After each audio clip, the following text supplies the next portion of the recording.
What's up guys, you are watching Sid Gamings and today we are going to talk about the Sony 4, how to just restore the first setting on your Sony 4. And here is the settings. Where is the settings?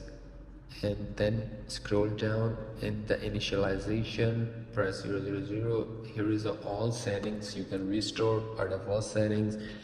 You can restore the power saving system, share features, party, internet browser, quick menu, type of data sent from this PS4, date and time, and this setting will be return to the default value. Are you sure you want to continue? You can continue.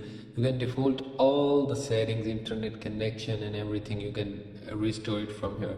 So that's how that simply you can restore default settings on your Sony 4 on your PlayStation 4.